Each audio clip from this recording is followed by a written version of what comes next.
Psychology କହିଥାଏ ଯଦି ଆପଣଙ୍କ ସ୍ତ୍ରୀ ଆପଣଙ୍କ ସହିତ ସମ୍ଭୋଗ କରିସାରିବା ପରେ ଏହି ଦୁଇଟି ଖରାପ ବ୍ୟବହାର କରନ୍ତି ତେବେ ବୁଝିଯାଆନ୍ତୁ କି ସେ ପରପୁରୁଷ ସହିତ ଚୋଡ଼ି ଖୋଲି ଘିଆ ଖାଉଛନ୍ତି ବୋଲି।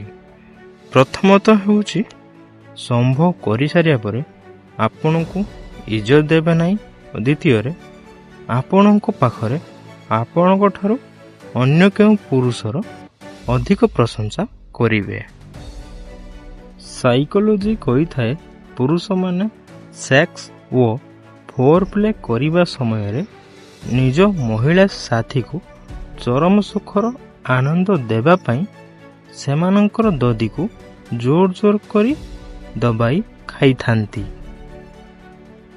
ସାଇକୋଲୋଜି କହିଥାଏ 27ରୁ 45 ବର୍ଷର ମହିଳାମାନେ କୁଆଁରୀ ବା ଅଧିକ ବୟସର ମହିଳାମାନଙ୍କ ତୁଳନାରେ ଅଧିକ ଘିଆ ଖାଇବାର ଇଚ୍ଛା ମନେ ମନେ କଳ୍ପନା କରିଥାନ୍ତି।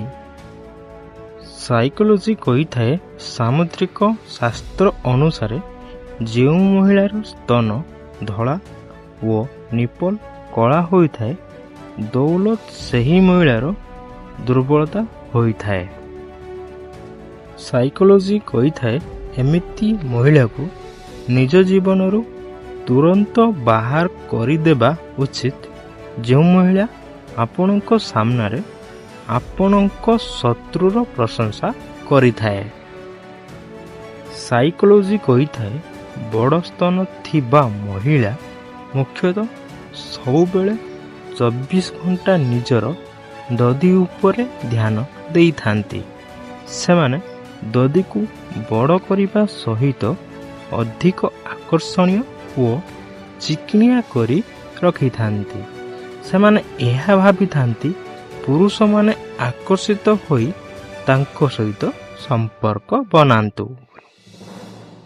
ସାଇକୋଲୋଜି କହିଥାଏ କଷ୍ଟ ମଣିଷକୁ ବଦଳାଇ ଦେଇଥାଏ, ଅନ୍ୟ ଉପରେ ଭରସା ନ କରିବା ଶିଖାଇ ଦେଇଥାଏ, ଓଭରଥିଙ୍କର ବନାଇ ଦେଇଥାଏ ଓ ଫାଲତୁ ଲୋକମାନଙ୍କୁ ନିଜ ଜୀବନରୁ ବାହାର କରି ଦେଇଥାଏ।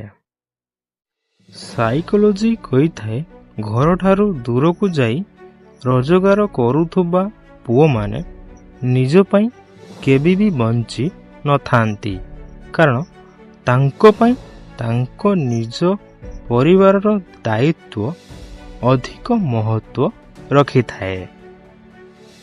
ସାଇକୋଲୋଜି କହିଥାଏ ଯଦି କେହି ଆପଣଙ୍କୁ ମଉକା ଦେଉଛନ୍ତି ତେବେ ତାଙ୍କୁ ଧୋକା ଦିଅନ୍ତୁ ନାହିଁ। ଯଦି କେହି ଆପଣଙ୍କୁ ଧୋକା ଦେଇଛନ୍ତି ତେବେ ତାଙ୍କୁ ଦ୍ୱିତୀୟ ଥର ମଉକା ଦିଅନ୍ତୁ ନାହିଁ।